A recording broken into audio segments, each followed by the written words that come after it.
Hello दोस्तों, smart financially के इस ब्रांड न्यू वीडियो में आपका स्वागत है। इस वीडियो में हम स्टॉक मार्केट की अपडेट्स और इन्वेस्टर की चिंताओं के समाधान के ऊपर बात करेंगे। इस समय जो लगातार शेयर मार्केट में थोड़ा सा गिरावट का माहौल है, उससे कई निवेशक परेशान हैं। उनके कुछ क्वेश्चन हैं जिनकी हम देने की प्रयास करेंगे जवाब। तो इसमें पहला क्वेश्चन क्या है? क्या हमारा निवेश किया हुआ पूरा पैसा डूब सकता है? दूसरा, अगर हमारा निवेश 30 से 40% तक गिर जाए, तो क्या वह पैसा वापस आएगा? क्या लंबी अवधि तक स्टॉक मार्केट में बने रहने पर अच्छा रिटर्न मिलेगा? तो दोस्तों, मेन ये 2 इम्पोर्टेंट क्वेश्चन्स हैं और तीसरा भी एक क्वेश्चन्स है कि कब तक हमारा मार्केट जो पहला हाई है, अभी पुराना हाई 26,200 का, उसको तोड़कर आगे बढ़ेगा। तो इन सब का हम जवाब देंगे, तो आप हमारे लास्ट तक बने रहिए। इसमें आपको बहुत सारी ज़रूरी इन्फॉर्मेशन मिलेगी। तो करंट में पहला हम देखते हैं कि इस वीडियो में हम इसकी बात करेंगे इंडियन स्टॉक मार्केट की वर्तमान में स्थिति क्या चल रही है। तो आज के मार्केट की स्थिति देखें तो लार्ज कैप स्टॉक में रिलेटिवली स्थिरता है। लार्ज कैप स्थिर है, मिड कैप भी थोड़ा-था ठीक है और स्मॉल कैप और माइक्रो कैप भी आज ठीक है। लेकिन अगर 2-3 दिन पहले की स्थिति देखेंगे तो लार्ज कैप में लगभग 1% की गिरावट हुई थी और मिड कैप में थोड़ी गिरावट थी और स्मॉल कैप में 3-3, 4-4% की गिरावट थी, जिससे इन्वेस्टर काफ़ी भयभीत हो गए थे। कंप्लीटली एक तरीके से ब्लड बाथ आपने को देखने को मिला था मार्केट में। ऐसा लग रहा था कि जो इन्वेस्टर हैं, वो तो लगता है कि मार्केट बंद ही कर दें। जो इंडेक्स फंड में हैं, वो तो थोड़ा ठीक भी थे। जो स्टॉक्स में हैं, 40-40, 50-50, 60-60% तक स्टॉक गिरे थे। उसका कारण है, कारण उसके आगे डिस्कस करेंगे। लार्ज कैप गिरावट के बावजूद क्या हुआ, कारण क्या है कि पहली चीज़ देखिए, वैल्यूएशन काफ़ी हाई है पूरे स्टॉक मार्केट्स की। लार्ज कैप में इतनी गिरावट हुई है, उसके बाद भी अभी वो ठीक पीई में आए हैं, लगभग 20 के समथिंग पीई पहुँचा है। लेकिन मिड कैप और स्मॉल कैप अभी भी वैल्यूएशन काफ़ी हाई है। इन दोनों में लगभग 17 से 18% गिरावट हो चुकी है। एक दिन तो ये 20% भी पहुँच गया था लगभग। 20% पहुँचना लगभग मार्केट का गिरना, तो ये कहलाता है बियर फेस मार्केट का, कि मार्केट लोगों को यहाँ पे करेक्शन पता ही नहीं, करेक्शन और क्रैश क्या होता है। क्रैश बहुत अलग शब्द होता है। ये जो मार्केट 2 से 3%, 5%, 10% तक होती है, तो इसको बोलते हैं करेक्शन। क्रैश भी नहीं बोलते हैं, मार्केट इतनी करेक्ट होती है। जब मार्केट चलता है तो मार्केट 2 तरीके का होता है। एक होता है ये मार्केट, आप हमेशा इस तरह इसको इस फ्रेम में चलते हुए देखे होंगे।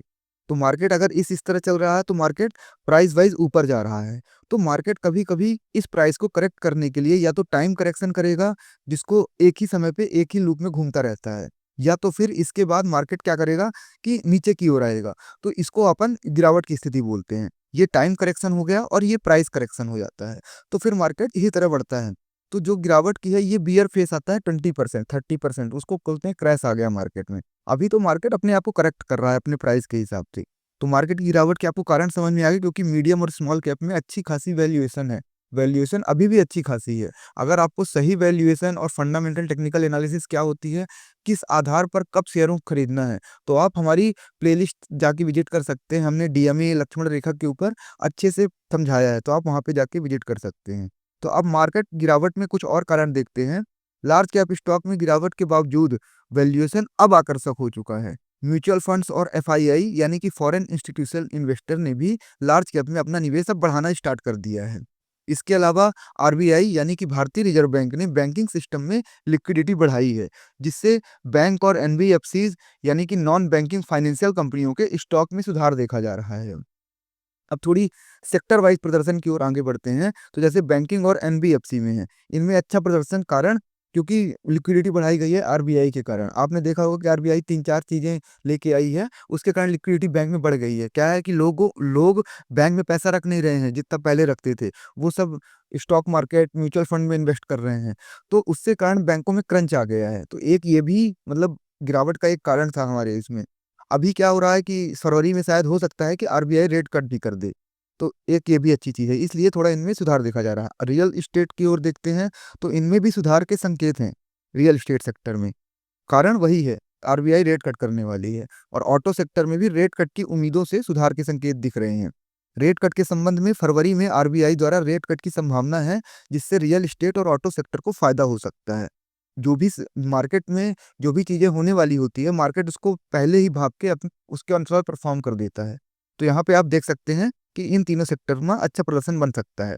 अब थोड़ी देख लेते हैं अमेरिकी स्टॉक मार्केट का भारत में प्रभाव तो है ही, और कारण मतलब क्या है कि अभी वहाँ पे गिरावट हुई है, हालाँकि अब तो स्टेबल हो गया है, लेकिन एक दिन 600% 600 पॉइंट्स की गिरावट हुई थी अच्छी खासी। उसका कारण क्या था? अमेरिकी स्टॉक मार्केट में गिरावट देखी गई, खासकर टेक कंपनियों में। इसका मुख्य कारण चीन का एक स्टार्टअप है, एआई स्टार्टअप, उसका नाम है डीपसीक। डीपसीक कैसा है? ये चैट जीपीटी की तरह है, चैट जीपीटी की तरह। लेकिन दिक्कत ये है कि चैट जीपीटी से बहुत अच्छा है डीप सिक्स, और इससे बहुत सस्ता है। ये जहाँ 2000 में आपको मंथली देता है, ये 50 रुपए में दे रहा है। काम इससे भी अच्छा करके दे रहा है। बस chat GPT AI image generate करता है, ये इमेज नहीं जनरेट कर रहा। दूसरी चीज इसमें प्रॉब्लम क्या है, ये जो भी आप इससे इंफॉर्मेशन मांगेंगे चैट जीपीटी से, ये दुनिया को इंफॉर्मेशन मतलब अमेरिकन पर्सपेक्टिव के हिसाब से देता है। डीप सीक क्या चाइना का है? अब चौथी चीज क्या हुई है कि एप्पल का जो प्ले स्टोर है उसमें डीप सीक को मतलब 10 दिन पहले डाला गया, और 10 दिन में ही उसने चैट जीपीटी से ज़्यादा डाउनलोड हो गए, और उसमें अच्छे खासे रिस्पांस मिल रहे हैं अमेरिकन की तरफ से। अभी तो डोनाल्ड ट्रंप भी इसकी ओर बोलने लगे हैं। तो एक ये समझ में आता है कि क्या अमेरिकन कंपनी जिस चीज़ को ज़्यादा मतलब इन्होंने चैट जीपीटी को डेवलप किया है 50 बिलियन डॉलर लगा के, और इसको सिर्फ डेवलप कर दिया गया है 50 करोड़ रुपए लगा के। इस पे चैट जीपीटी में ये बताया गया है 3-4 साल से काम चल रहा है। इसको इसमें से 6 महीने मतलब भी डेवलप कर लिया। 2 साल पहले की इसकी कंपनी है जिसने इसको डेवलप किया। तो इससे ये समझ में आ रहा है जो अमेरिका की टेक कंपनी है, जैसे एनवीडिया हो गई, तो ये मतलब टेक कंपनियाँ कहीं ओवर वैल्यूड तो नहीं है, मतलब जितना वो दिखा रही हैं, लोगों से चार्ज कर रही हैं, उससे कम में ये सॉफ्टवेयर इस तरह के बनते हों। तो एक ये डर देखा गया। अब इसका डर से क्या प्रभाव पड़ा कि एनवीडिया में 53 लाख करोड़ रुपए कम हो गए उसकी मतलब मार्केट कैप से। 53 लाख करोड़ यानी कि रिलायंस जैसी अपने यहाँ की 3 कंपनियाँ समा जाना। तो मतलब एक इसका ये है 20% ही गिरावट देखी गई। हालाँकि अब तो 2-2.5% ऊपर भी आ चुका है, लेकिन एक ये मेन है। तो अब डीप सीक का उभरना है सबसे बड़ा कारण, जिससे कम लागत में एआई मॉडल विकसित किया है। इससे अमेरिकी टेक कंपनियों में वैल्यूएशन पर सवाल उठे हैं। एक ही सबसे बड़ा कारण है। अब यहाँ पे थोड़ा भारतीय स्टॉक मार्केट में एफआईआई और डीआई की भूमिका अपन देख लेते हैं। हाल के आंकड़ों के अनुसार एफआईआई यानी कि फॉरेन इंस्टीट्यूट इन्वेस्टर की होल्डिंग इंडियन शेयर मार्केट में 16.99% हो गई है, और डीआईआईज की यानी कि डोमेस्टिक इंस्टीट्यूशनल इन्वेस्टर की होल्डिंग 16.67% हो गई है, जो यह दर्शाता है कि भारतीय निवेशकों की भूमिका लगातार बढ़ रही है। अब आगे की ओर बढ़ते हैं। पहले ये इनकी ज़्यादा थी, लेकिन हाल ही में इनकी गिरावट हुई है। लेकिन दोस्तों इनका क्या है कि इन्होंने उन शेयरों पे बेचा है जिनको ये पहले प्राइमरी मार्केट में खरीदे थे। 2020 में जब गिरावट हुई थी, अब उसको निकल रहे हैं। लेकिन अभी भी इनका सेकेंडरी मार्केट में तो पैसा निकाल रहे हैं, लेकिन प्राइमरी मार्केट में इनका पैसा लग रहा है। लगभग अभी जनवरी में 70,000 करोड़ के समथिंग एफआईआई ने निकाल लिया है, और डीआईआई पीछे नहीं है, उन्होंने इतना ही इंजेक्ट कर दिया है मार्केट में। ठीक है। अब थोड़ा निवेश के लिए महत्वपूर्ण सवाल और जवाब है।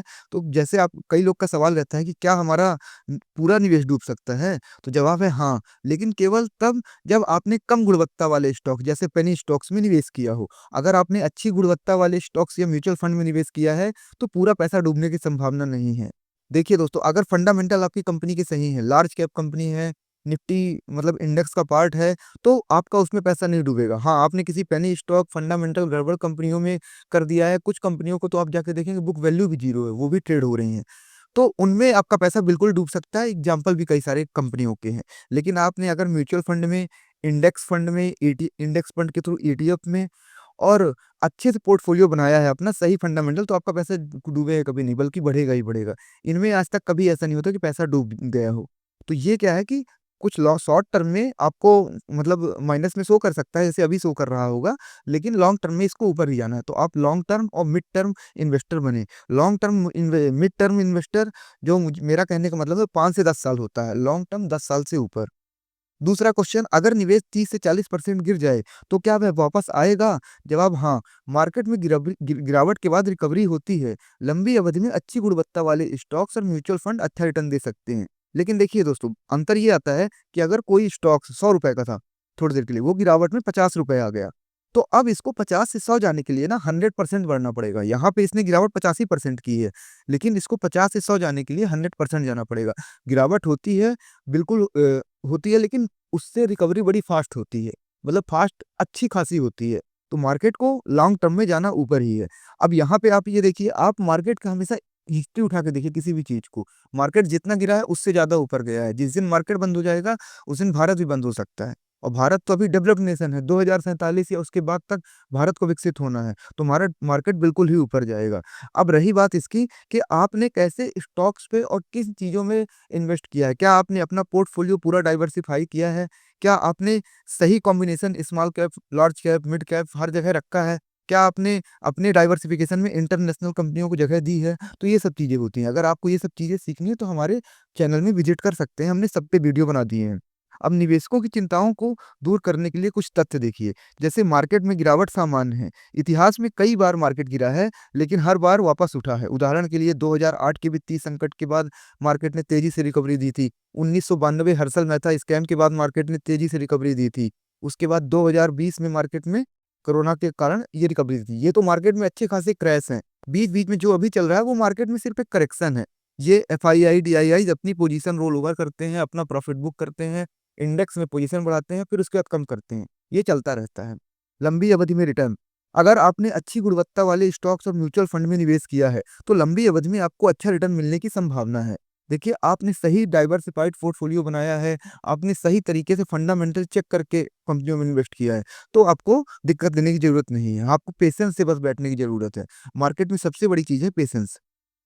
अब डाइवर्सिफिकेशन यानी कि विविधीकरण, आपने पोर्टफोलियो को विविध बनाया है, large cap, mid cap, small cap stocks के साथ म्यूचुअल फंड में निवेश किया है। इसके साथ आपने गोल्ड और सिल्वर में निवेश किया है, जो आपके पोर्टफोलियो को हेजिंग देते हैं। तो ये सब चीज़ें आप हमारे उसमें जाके देख सकते हैं, कैसे गोल्ड और सिल्वर में भी निवेश कर सकते हैं। फिर नियमित निवेश यानी कि एसआईपी, सिस्टमैटिक इन्वेस्टमेंट प्लान के ज़रिए नियमित निवेश करें। इससे आप मार्केट के उतार-चढ़ाव से बच सकते हैं। आप ऊपर भी खरीदेंगे और नीचे भी खरीदेंगे। तो इससे आपकी अच्छी खासी एवरेजिंग हो जाएगी और आपको दिक्कत नहीं होगी। और सबसे बड़ा पेशेंस रखें, धैर्य रखें। मार्केट में उतार-चढ़ाव आम बात है, धैर्य रखें और लंबी अवधि के लिए निवेश करें। देखिए दोस्तों, जैसे इंसान साँस लेता है, साँस अंदर-बाहर करता है, वैसे मार्केट की साँस है गिरावट और मतलब चढ़ना, बुल और बियर। तो इससे क्या होता है कि मार्केट की ये साँस है, ये कभी रुकेगी नहीं, इसी तरह मार्केट चलेगा। तो मार्केट में वो लेने की आपको दिक्कत लेने की ज़रूरत नहीं है। अब लास्ट में निष्कर्ष की ओर बढ़ते हैं, तो जैसे लार्ज कैप है। फिर लार्ज कैप में क्या कि इसमें रिकवरी जल्दी होने के आसार है, क्योंकि इसका पीई अच्छा खासा आ चुका है और ये अच्छी खासी कंपनी है। मिड और स्मॉल कैप में क्या है कि इसमें रिकवरी में समय लग सकता है, क्योंकि वैल्यूएशन अभी भी अच्छी खासी आई है और अगर कंपनी के रिजल्ट अच्छे खासे रहेंगे, तो इनमें रिकवरी हो जाएगी। और निवेश की रणनीति दोस्तों, स्टैंडर्ड मैनर में निवेश करें और लंबी अवधि के लिए बने रहें। स्टैंडर्ड या मैनर एसआईपी से करें, जान समझ के करें और लंबी अवधि के लिए करें। आपको हमेशा लॉन्ग टर्म मार्केट में देखना है। ध्यान दें, स्टॉक मार्केट में निवेश जोखिम के साथ जुड़ा है, इसलिए किसी भी निवेश निर्णय से पहले अपने वित्तीय सलाहकार से ज़रूर परामर्श करें। तो दोस्तों, हमने आपके जितने भी प्रश्न थे या जितनी भी शंकाएँ थी, सबको दूर कर दिया। मार्केट क्या है, कैसे काम करता है और आपको इसमें अगर प्रॉपर स्ट्रेटजी के थ्रू काम करना है, तो आप हमारे पूरे वीडियो विज़िट कर सकते हैं। कैसे शॉर्ट स्विंग करते हैं, कैसे स्विंग ट्रेड करते हैं, किनको आप लॉन्ग टर्म में रख सकते हैं, शेयर्स को कैसे चुनते हैं, उनके फंडामेंटल्स कैसे पूरा एनालाइज़ करते हैं, टेक्निकल कैसे देखते हैं, तो आप वहाँ हमारे हमने सबके वीडियो बनाए हैं, आप उनको विज़िट कर सकते हैं। रही बात इसकी, तो हमारा यहाँ पे ये वीडियो क्लोज़ होता है। याद रखिएगा दोस्तों, जीवन में सही सलाह या तो आपका सगा भाई देगा या तो स्मार्ट फाइनेंशियली चैनल। तो दोस्तों, हमसे जुड़ जाइए। धन्यवाद दोस्तों।